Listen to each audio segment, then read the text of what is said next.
Bro, I need you to sit down for this one because what I'm about to tell you is genuinely one of the wildest things I've ever witnessed happen on live television, and I'm not exaggerating when I say that the entire sports media world lost its collective mind for about 45 minutes yesterday morning. And if you missed it, you missed one of the most chaotic segments in First Take history, and I'm going to walk you through every single second of it because the details matter here. Every single detail matters, and by the end of this, you're going to understand why the internet is on fire right now, talking about Tyrese Maxey and the Los Angeles Lakers. So let me set the scene for you. It's yesterday morning, First Take is on the air, Stephen A. Smith is in his usual seat, Shannon Sharpe is across from him, Molly Karam is moderating, and they're having what starts as a pretty standard conversation about the Philadelphia 76ers. And specifically, they're talking about whether or not the Sixers have maximized the Tyrese Maxey-Joel Embiid partnership, because let's be real here, that's been the central question in Philadelphia for a while now, right? Maxey has evolved into a legitimate all-star caliber player. We're talking about a guy who's averaging north of 25 points per game. Hey, what's up everyone? Real quick before we get into everything, that like button is literally what determines if this reaches hundreds or thousands of fans. Takes 1 second but makes a huge impact on the channel's growth. Just smash that like button right now. It's the easiest thing you can do, but honestly the biggest way to support this content. Every single like pushes this further, so hit it now. He's become an elite scorer, an elite creator, and the question has always been, is this the right pairing long term, or is Maxey being held back by the inconsistency of Embiid's availability and the way that roster is constructed around those two? And Stephen A is going in on this. He's saying, look, the Sixers have had their window and they haven't delivered in the playoffs, and at some point you have to ask yourself whether this core is actually going to get it done or whether you need to shake things up. And Shannon is kind of agreeing but pushing back a little bit, saying, oh well, where would Maxey even go? Like, this is a guy on a max extension. He's locked in long term. You can't just move a player like that without getting back a king's ransom. And that's when Stephen A drops the bomb. He goes, well, what if I told you that there are teams that would be willing to pay that price?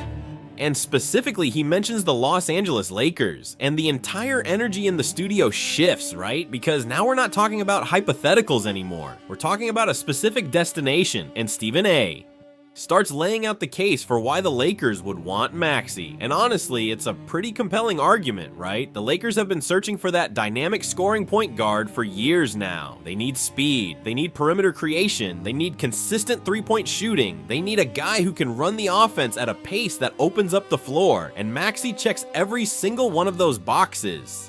He's explosive, he can get to the rim, he can pull up from three, he creates off the dribble at an elite level, and with LeBron James getting older every single season, the Lakers need to be thinking about who is going to be the engine of this offense going forward. And Maxey at his age, with his trajectory, is exactly the type of player you build around for the next decade. And Stephen A is painting this picture of Maxey in purple and gold, running the fast break, pushing the tempo, creating shots for himself and others, and he's getting animated about it the way only Stephen A can. And Shannon is starting to nod along, saying, yeah, I mean, if I'm the Lakers, I'm making that call tomorrow morning. And Molly is asking the right questions about salary cap implications and what the Sixers would demand in return. And it's a good segment, right? It's engaging television. And then something happens that nobody in that studio expected. And I mean nobody was prepared for this. So they've got a producer in the back, right? And the producer is monitoring social media feeds the way they always do during live segments, looking for breaking news, looking for relevant posts, looking for anything that might be worth bringing up on air. And this producer notices something on Instagram. And at first they probably thought it was nothing, but then they looked closer and they realized, oh my god, this is happening right now, in real time, while we're on the air talking about this exact topic. And what they saw was a brand new Instagram story posted by Tyrese Maxey himself. And the timing of this could not have been more insane, because Stephen A is literally mid-sentence talking about Maxey to the Lakers, and the producer gets word to the control room, and you can see it happen on screen. Molly gets something in her earpiece and her eyes go wide for just a second, and she interrupts Stephen A, which, you know, Molly doesn't do lightly. She goes, hold on, I'm being told that we need to pull something up on screen right now. And Stephen A looks confused for a second. Shannon looks confused, and then the producer throws Maxey's Instagram story up on the screen, and the studio goes completely silent for about 3 seconds, which on live television feels like an eternity. And here's what they're looking at. It's a photo, clearly taken from inside a private jet, and you can see through the window the tarmac in the background. It looks like early morning lighting, kind of golden hour type of vibe. And Maxey is sitting in one of those cream-colored leather seats that you only see on private aircraft, and he's got his AirPods in, looking casual. And the caption is partially cut off, the way Instagram stories sometimes do when the text is positioned near the edge of the screen, but what you can see is an emoji, and not just any emojis, it's a location pin emoji. And next to it, you can barely make out what appears to be the letters L and A before the rest gets cut off by the edge of the story.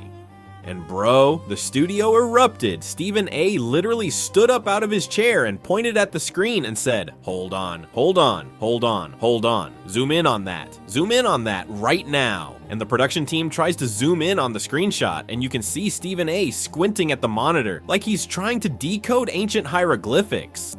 And he goes, "That's an LA, that's Los Angeles right there. I've been in this business for 30 years. I know what I'm looking at." And Shannon immediately jumps in and goes, "That's all the confirmation I need right there, Stephen A. That man is on a plane to Los Angeles while we're sitting here talking about him going to Los Angeles. You can't make this stuff up." And Molly tries to be the voice of reason, right? She goes, "Guys, let's pump the brakes here. That could be anything. He could be going to LA for a vacation. He could be going for a brand deal. He's a Nike athlete. There are a million reasons why someone would fly to Los Angeles." And Stephen A looks at her like she just said the earth is flat and goes, "Molly, with all due respect, I have been covering the NBA for decades, and when a player posts a cryptic Instagram story from a private jet with a location pin pointing to the exact city that we are discussing as a trade destination on national television at the exact moment we're discussing it, that is not a coincidence. That is a message."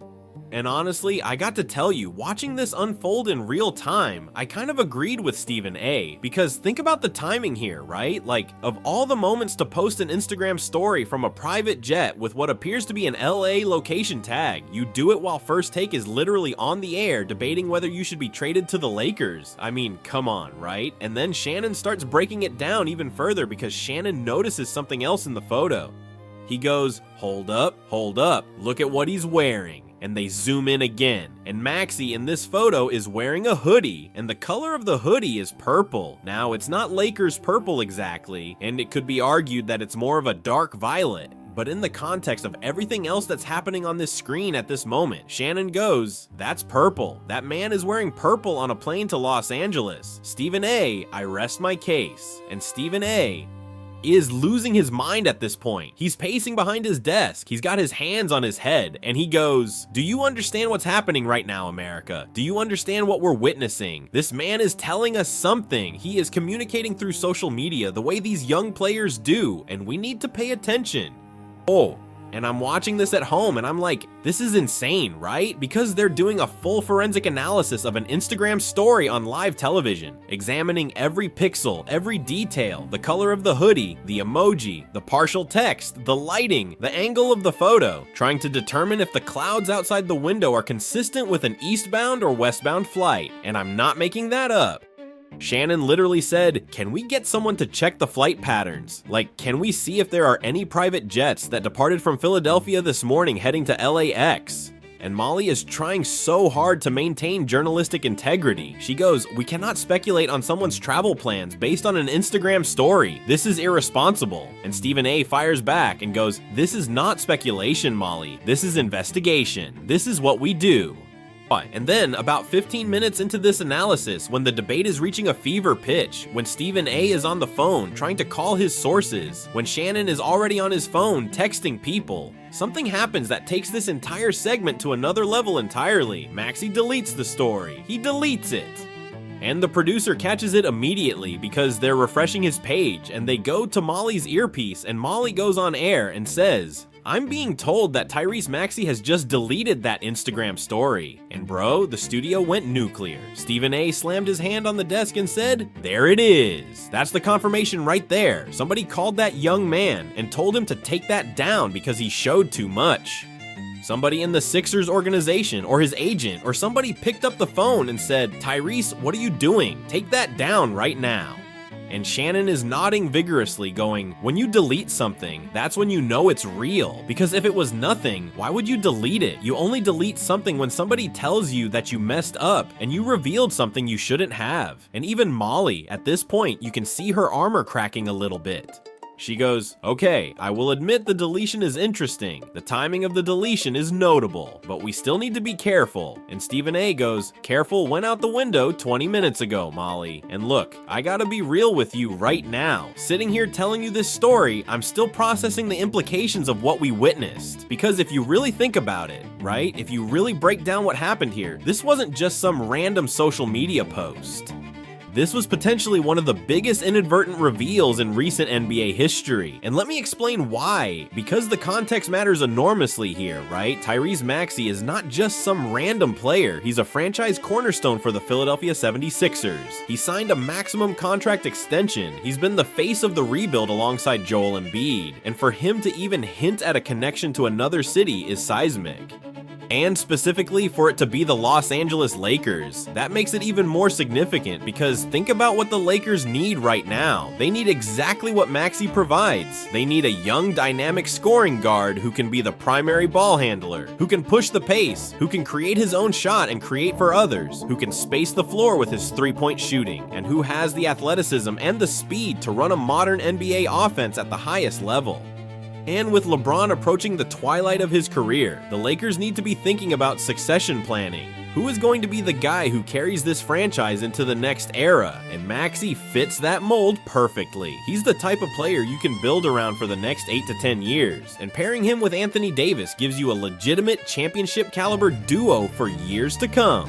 Because think about the pick and roll possibilities with Maxey and AD, right? Maxey's speed going downhill, AD rolling to the rim, that's virtually unguardable in the modern NBA. And then you factor in Maxey's ability to pull up from 3 off the dribble, which forces the defense to go over screens. And that opens up even more driving lanes for him and passing windows to AD.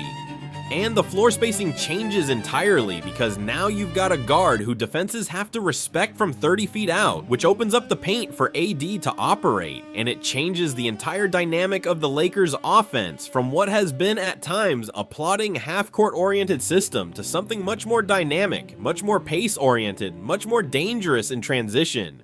And that's really what the Lakers have been missing, right? That burst of speed and creativity from the guard position that can unlock everything else. And Maxey, at 25, 26 points per game with his efficiency numbers, does exactly that. And now here's the thing that makes this even more interesting, right? Because if you're the 76ers, you have to be looking at this situation and asking yourself some hard questions because the Maxey Embiid partnership has not resulted in deep playoff runs. It hasn't produced the championship that Philadelphia was hoping for when they committed to this core. And at some point you have to ask whether the fit is actually optimal because Maxey's game is predicated on speed and pace and getting out in transition and pushing the tempo, and Embiid's game is more half-court oriented, more post-up oriented, more slow and methodical, and there's an inherent tension between those two styles that has manifested in their playoff struggles.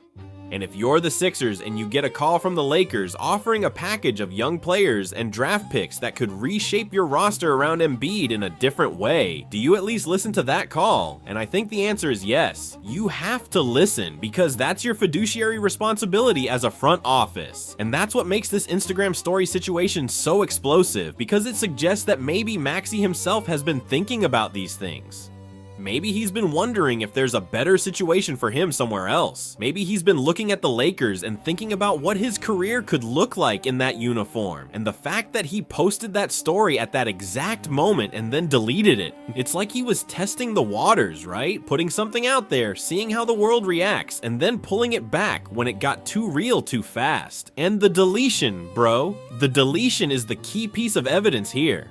Because innocent posts don't get deleted, right? If you're just flying to LA for a vacation or a photo shoot or a brand deal, you don't delete the story. There's no reason to delete it. You only delete something when someone tells you that what you posted has implications that you didn't fully think through. And that's exactly what happened here.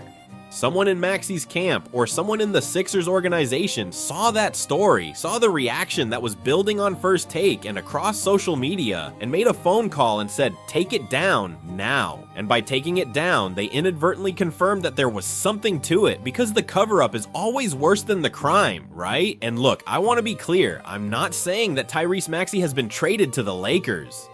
I'm not saying that a deal is imminent or that anything is finalized. What I am saying is that something is happening behind the scenes that we're not fully aware of, and that Instagram story was a brief window into whatever that something is. And the fact that it was posted during a live national television debate about this exact scenario and then deleted within minutes of the reaction building, that tells me that there are conversations happening that we don't know about, and the Lakers are very much involved in whatever those conversations are. And think about this from the Lakers' perspective, right? Rob Pelinka has been looking for a way to upgrade this roster in a meaningful way for years now. And if there's even a sliver of a chance that Tyrese Maxey could be available, you know he's making that call. You know he's putting together packages. You know he's exploring every possible avenue to make that happen, because Maxey is the type of player that transforms a franchise. And for the Lakers, who have always been about star power and big names and marquee players, landing Maxey would be the biggest coup since they traded for Anthony Davis.